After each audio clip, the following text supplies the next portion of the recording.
Sekarang, belum genap seminggu sejak dimulainya gencatan senjata bersyarat selama 2 minggu antara Amerika Serikat dan Republik Islam Iran. Dan ketegangan kembali meningkat. Militer Amerika Serikat baru saja memulai blokade terhadap pelabuhan-pelabuhan Iran hari ini, menargetkan semua kapal yang masuk atau keluar dari wilayah pesisir Iran. Sekarang, ini adalah operasi yang lebih terbatas daripada yang awalnya disarankan. Operasi ini tidak sepenuhnya memblokir Selat Hormuz. Sebaliknya, blokade ini akan diberlakukan terhadap kapal dari semua negara yang masuk atau keluar dari pelabuhan dan wilayah pesisir Iran. Namun, ini tidak akan menghalangi kapal-kapal yang melintasi Selat Hormuz menuju dan dari pelabuhan non-Iran. Bagaimanapun juga, ini tetap memberikan tekanan besar pada ekonomi Iran dan jalur pelayaran di saat yang sangat sensitif.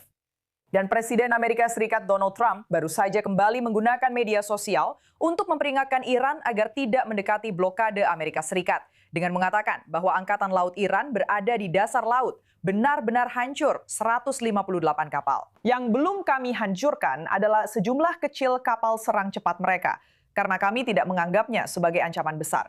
Jika mereka mendekati blokade kami, mereka akan segera dieliminasi menggunakan metode penindakan mematikan yang sama, seperti yang kami gunakan terhadap para pengedar narkoba di kapal di laut.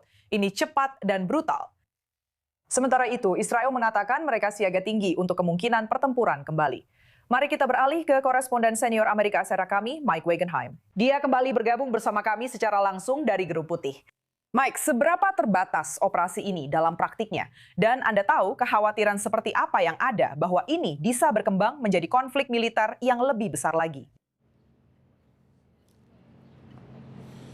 Ini dirancang untuk terbatas secara militer.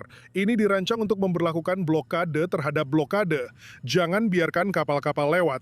Pastikan Anda memeriksa apa yang sebenarnya mungkin lewat atau keluar. Tapi intinya adalah memiliki semacam zona penyangga antara Anda dan pihak Iran. Jika mereka akan keluar dan menyerang Anda, setidaknya Anda bisa kembali dan berkata, "Hei, kami tidak melakukan ini di perairan Iran di sini. Kami berada di luar, sedang menyiapkan blokade." Bukan berarti orang-orang Iran tidak akan memperuncing situasi. Dan disitulah keputusan harus sudah direncanakan sebelumnya. Apa yang terjadi jika memang benar kapal-kapal serang cepat ini benar-benar keluar ke sana? Bagaimana jika kapal Amerika Serikat terkena serangan?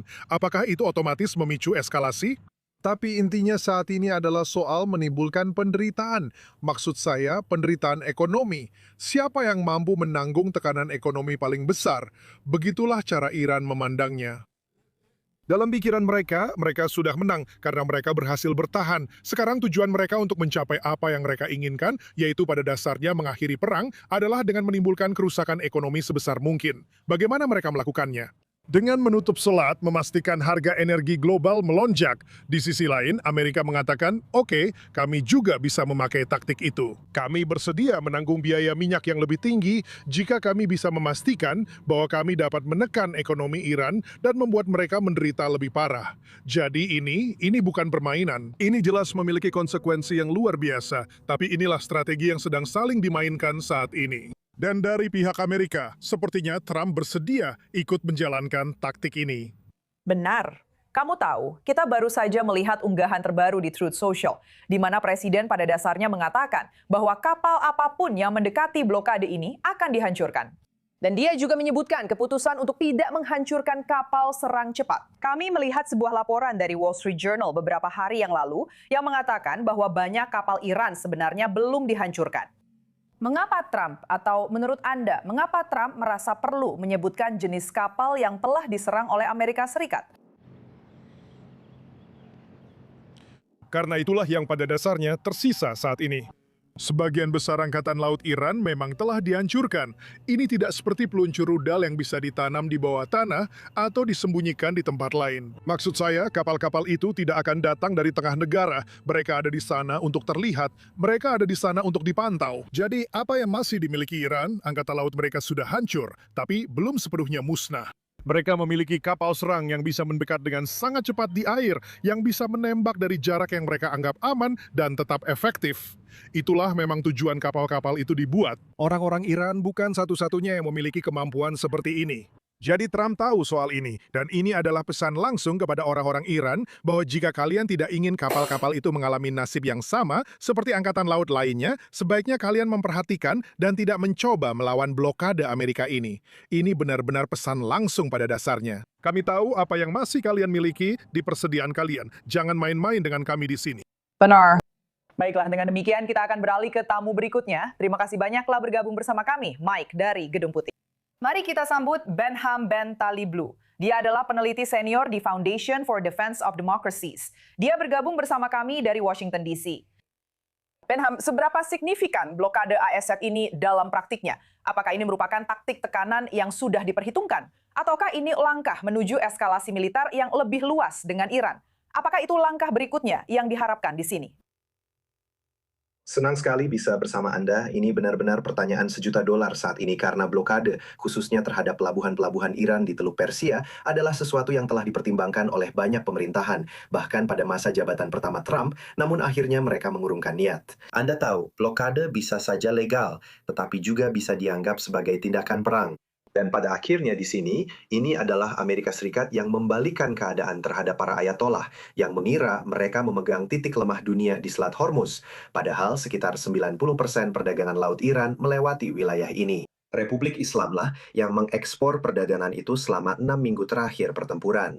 Jadi tentu saja dalam hal makroekonomi, jika blokade ini dipertahankan dan ditegakkan, serta Amerika Serikat mengerahkan kemampuan intelijen, pengawasan, dan pengintaian yang tepat, ini akan memberikan dampak besar yang sangat menentukan bagi perekonomian Republik Islam, terutama setelah beberapa industri dan sektor menjadi target pada fase-fase akhir konflik ini.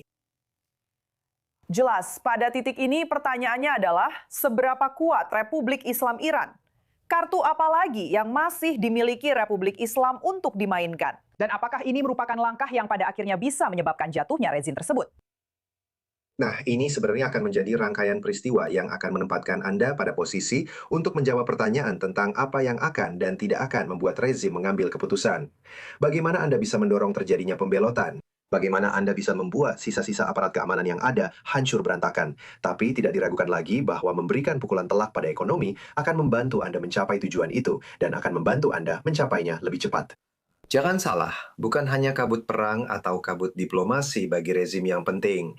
Hal yang sama juga berlaku bagi masyarakat. Begitu tembakan berhenti, bahkan sebenarnya mulai sekarang, sebuah masyarakat Iran yang sebagian besar tidak puas, yang beberapa bulan lalu melakukan protes secara massal. Dalam jumlah yang belum pernah terlihat sebelumnya, dan dalam jumlah yang ditekan secara brutal juga belum pernah terlihat sebelumnya, bisa saya tambahkan. Juga akan melihat status Republik Islam yang sedang memberlakukan pemadaman internet selama lebih dari 40 hari kepada mereka dan terus gagal menghadapi musuh-musuh internasional. Jadi semua hal ini akan memiliki efek berantai. Waktu adalah senjata yang sedang coba digunakan rezim untuk berpihak pada mereka.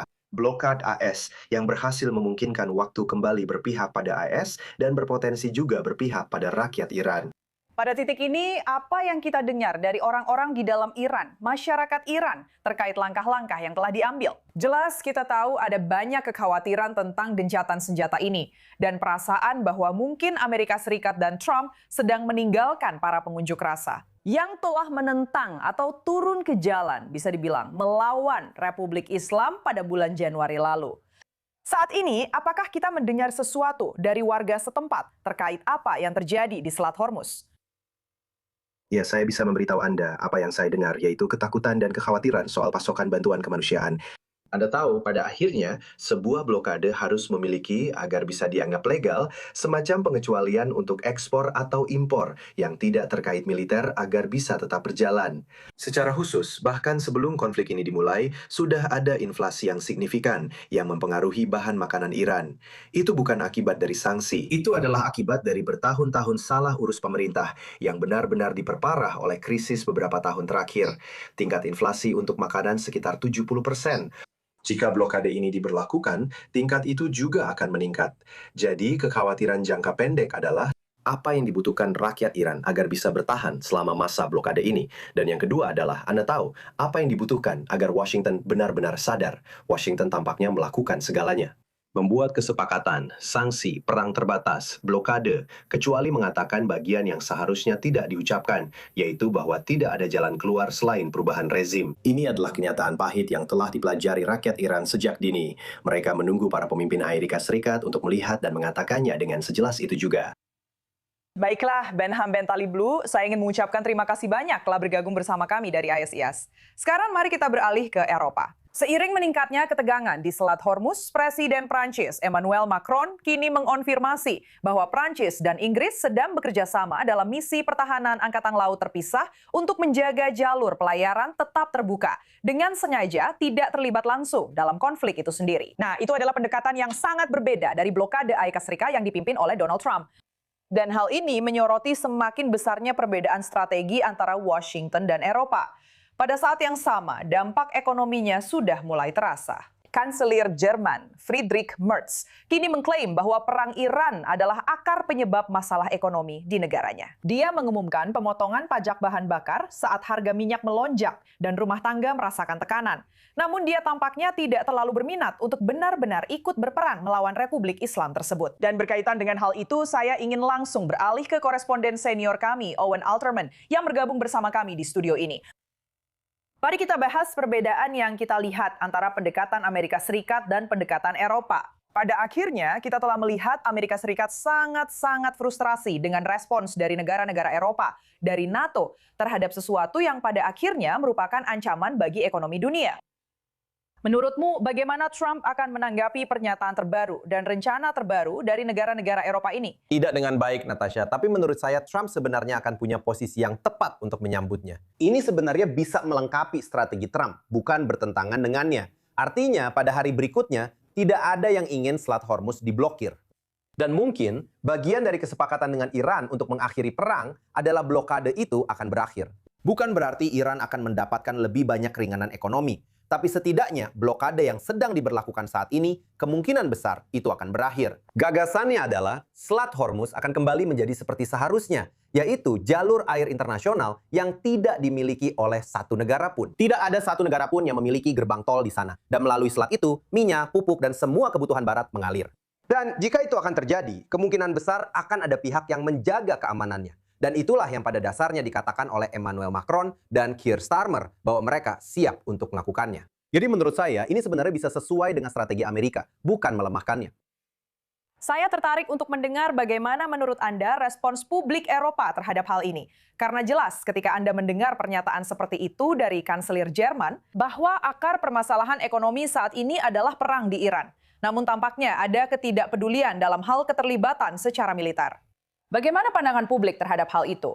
Lihat, kamu tidak melihat ada protes di jalanan, Natasha, di Eropa. Kecuali mungkin beberapa orang Iran di pengasingan dengan keberanian besar dan semangat mereka. Tapi di kalangan masyarakat luas, kamu tidak melihat orang-orang turun ke jalan menuntut pemerintah mereka untuk ikut berperang. Lihat, ini adalah perang yang tidak populer di Amerika Serikat. Tidak populer di sebagian besar wilayah Eropa. Orang Eropa tinggal di Eropa, Natasha. Mereka tidak tinggal di sini. Mereka tidak menghadapi rezim Iran yang mengancam akan menghancurkan dan membunuh mereka semua. Seperti rezim Iran ini ingin menghancurkan kita. Dan kita punya banyak alasan untuk percaya mereka ingin membunuh kita semua. Mereka tinggal di Eropa. Mereka menghadapi ancaman yang berbeda. Mereka punya cara pandang yang berbeda terhadap dunia. Jadi mereka memiliki kebijakan luar negeri dan kebijakan keamanan nasional yang berbeda. Dan kita tidak perlu terkejut dengan hal itu. Pertanyaannya adalah bagaimana mengelola hubungan antara mereka dan Amerika Serikat. Dan apa yang bisa mereka lakukan. Dan kita melihat pada hari-hari awal perang, ketika orang-orang Eropa merasa bahwa Amerika Serikat dan Israel memiliki momentum, berpotensi memenangkan perang, dan memenangkannya dengan tegas, mereka mulai ikut mendukung. Ketika operasi militer mungkin bisa dibilang mulai menjadi lebih rumit, atau setidaknya tidak menuju kemenangan yang menentukan, maka orang-orang Eropa mulai menarik diri sesuai dengan cara pandang masyarakat dan pemimpin mereka terhadap dunia. Di sini, Emmanuel Macron dan Keir Starmer mengatakan, kami tidak akan ikut campur dan berpihak pada Amerika Serikat, serta memberlakukan blokade di Iran. Yang bisa kami lakukan adalah hadir setelahnya. Mungkin untuk meringankan beban militer Amerika Serikat, mungkin membantu mencari solusi yang akan membuka Selat Hormuz demi keuntungan semua pihak.